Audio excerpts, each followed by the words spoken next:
first-ranked strength of schedule to Clemson's 65. Anyway, go ahead and respond to Dabo. They're saying no one wants them in. Yeah, I think Dabo Swinney is the most annoying winner in all of sports. I mean, the guy just can't keep his trap shut. I mean, somebody just give the man a pacifier, send him to timeout, and we'll check in with him on December 28th when he finally plays a legitimate team during this entire college football season. Shots fired. I was going to say, tell us how you real feel.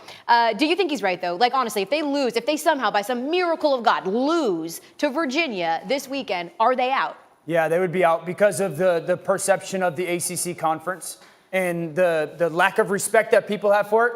I think that's the hardest part of Dabo's job, is they don't have any wiggle room. They cannot have an off Saturday. Again, I say this all the time about college football. These are 18 to 22-year-old kids. They cannot be off because they can't afford a loss, where really every other team in the Power 5, maybe outside of the Pac-12, they can afford a loss and still be in the conversation. Listen, this is what Dabo's doing. He's talking to his football team through the media. He knows his football team is so great. He knows that they're going to handle the ACC championship against Virginia, and this is his way of keeping them on edge. He did this in the Florida State game this year. They were up 28-0. They're beating the doors off of Florida State. His kicker goes out and misses like a 30-yard chip shot field goal. This is not going to have any impact on the football game. Watch Dabo's reaction. Watch how he laces into this kicker. This is how he's keeping his football team sharp, that he knows has long-term aspirations. He knows they're not going to get tested every week. So he's got to do things to keep them sharp. Clemson's the best team in America to me. I've said that for 2 months now. Clemson is the best football team in the country to me. Quarterback's playing the best. Their running back's playing the best. Their defense is playing the best. If that's the case, then, Paul, then again, we all expect it's going to be a rout. But if that's the case and they pass the eye test, then how would they be kept out of the playoffs should they stumble? Because they haven't played anyone. And Dan's correct. That's not really Dabo's fault. Texas A&M was supposed to be a good team. They were a 7-5 team. South Carolina went 4-8. Those are their two big non-conference games. And the ACC speaks for itself. I mean, they are playing the University of Virginia in football, not basketball. Yeah. In football for the ACC championship. Tony Collins had those defensive guys playing. And you will not have a problem finding a ticket Saturday night in Charlotte, I promise you. Yeah, I imagine that it won't be a sellout, but we'll certainly see. Also, Georgia beat 4 ranked opponents this year. Where'd you go to school? I didn't go to Georgia. I'm just a Georgia fan, like most Georgia fans that have never went to Georgia. Coming up on Get Up, it's a hard school to get into, Dan. The Seahawks and Vikings battling right to the final moments in a game with major playoff implications. We'll discuss when we come back on Get Up. Stick around. Sunday night in Houston, Tom Brady threw 23 incomplete passes, his most in a game over the last 4 years, and addressed some of his offense's struggles yesterday.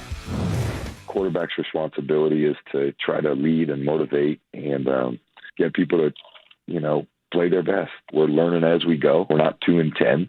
We're 10-2. And I know there's very high expectations, and the expectations for our team often are a very, very, very high level. And I understand that. But at the same time, I think there's realistic expectations with our circumstances, and you can win 1 game per week. And this week it happens to be against the Chiefs, and we're going to have to play a great game in order to beat those guys. Well, here are some numbers, right? Part of these struggles, they can't convert on third down. They're 39%. That's their worst since 2013. They're under 50% in the red zone with touchdowns as well. First time that's happened in forever. It's been a very long time.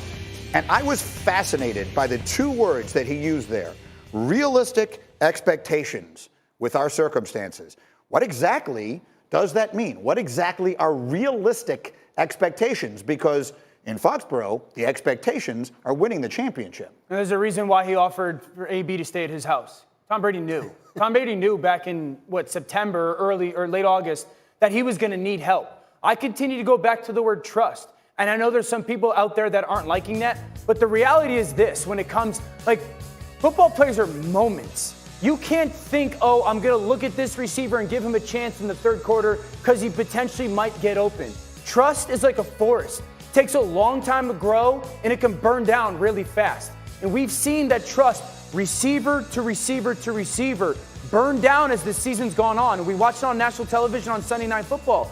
Brady trusts one guy, and that's the realistic expectation. That was he saying. I have one guy that I feel that whether it's first, second, or third down, that if I have time to get him the football, I believe he'll get open. You were there. You were in that locker room. Tell me what that was like. Well, they're convinced that it will get better, but they're basing that on their history and their belief in the talent of the young guys. He trusts Edelman. And then you saw that third down graphic, right? If Edelman's doubled, where's Gronk? He's gone. Like, who am I going to throw it to? So you have the young guys. You have N'Keal Harry. You have Jacoby Myers. He's yelling at Myers in that clip because he pointed to him to go upfield, and Myers came back instead. And Myers said, I thought he was pointing me to come back to the ball, so I went back to the ball, but it turns out so they are not communicating. I mean, these are guys that were in diapers when Tom Brady entered the league, and he has not established a rapport with them yet to the point where he can trust them. They know it has to get better. They think it can, but I go back to the Super Bowl last year. Remember when the Super Bowl last year, when they needed that drive? Yes. They went to Edelman, Gronk. Yep. Right? Or the Edelman, Burkhead, Gronk. Because he had known in his mind, again, football is in moments right now, that he knows what they'll do. Yes, I know what those guys are going to do. They're going to see it the same way. The ball's going to come out of my hands, and they'll be where they're supposed to be. He's not there, and those receivers are not there. They might get open on a play, but again, is Tom Brady looking at them? Is the offensive line protecting good enough? Because they haven't played good this year as well. So, there's reasons why I can boil it down to one word for this offense: trust. And I'll boil it down to the two he used: realistic expectations. What exactly are they with the group that they have? Because you mentioned the one guy that they don't. While the Patriots were losing in Houston, Antonio Brown was sort of trolling them, posting hints on Instagram that they need him in Foxborough. AB was released by the Patriots after playing one game in September. In November, sources told ESPN there are teams interested in signing Brown pending the resolution of the NFL's wide-ranging investigation into sexual assault allegations against him. That is obviously very serious stuff and far more important than anything involving football. But we're a sports show, and Mike Tannenbaum, you were talking to people at the NFL yesterday, because the question that I've had is, if the Patriots aren't trying to make an offer to Antonio Brown or any team trying to bring him back, the NFL is under really no urgency to make some sort of ruling. So how does this thing play out? That's right. So right now, no one's agitating to sign him. So therefore, it's in the state of flux where the commissioner has a rule. There's no sense of urgency on his part. Now, if Team X came along and said, hey, we want to sign Antonio Brown, we don't want to put him on the commissioner's exempt list, we want to sign him to our active roster, then the league would move ahead and have to make a decision quickly. So right now, it's kind of in the state of flux. Is there any way of gauging where the league stands on that, what the thinking is? At this point, no. At this point, if a team were to sign him, he would probably go on the commissioner's exempt list because the league is not ready to decide on potential discipline as a result of its investigation. At some point, they will be. And they could announce that decision even in advance of someone signing him, saying, okay, he's suspended for the next 3 games, 2 games, 1 game, whatever. And then a team would know, hey, if we sign him, we'll have him for X date. But as of now, they have not reached a conclusion of their investigation, and they don't know whether they're going to suspend him or not. So if you sign him today, he probably goes right on commissioner's exempt list. I wouldn't touch AB. I mean, I just wouldn't. I don't think that he's worthy of being in the NFL. I've been outspoken about that. I don't think that Tom Brady or this offense would be able to rely on him. I think that the Patriots have the ability to fix things. I honestly do. Like, if I was the Patriots, I wouldn't sign AB. I'd play Edelman, I'd play Burkhead, I'd play White, I'd play Ben Watson, and I'd play spread out football, no huddle, and I'd go Tom Brady. You got a month, okay? We're going to play no huddle football. We're going to spread everybody out, and you're going to run the line of scrimmage. Get us ready to go win a Super Bowl. Dan, I'm not defending Antonio Brown, but if he is eligible and he has paid his price, our league has shown, with very few exceptions, that people of his caliber get another opportunity. And if you're a team that's desperate to get to the Super Bowl or the playoffs, and you have a rare and unique opportunity to add somebody of his ability, I believe he would sign once his eligibility was cleared up. Now, there's such a thing as burning bridges. There's another thing as like blowing them up and going back. And he did that with the ownership of the Patriots, which is the one place that is the most difficult to repair. Do we think it is even remotely realistic that the answer to these realistic expectations in New England this year turns out to be Antonio Brown? I think it's very unlikely that the Patriots go back down that road. Yeah, and the timing of it as well. If he gets suspended, let's just say they make it. There's only 4 games left now. And don't forget, they're a team that's lacking talent, but they're not lacking cohesion. They're still a team. You don't bring somebody in who can blow up your football team character-wise. All right, we have more on this as we continue. Meanwhile, very interesting college stuff heading into the last weekend of that season. Yeah, to college football, Clemson, a 29-point favorite in Saturday's ACC championship against Virginia. The Tigers have won by at least 30 points in each of their last 7 games. They're rolling, led by Trevor Lawrence, and And ETN, the Tigers' offense has now scored in 29 straight quarters. That's the second longest streak by an FBS team this season. Defense has been even better, though.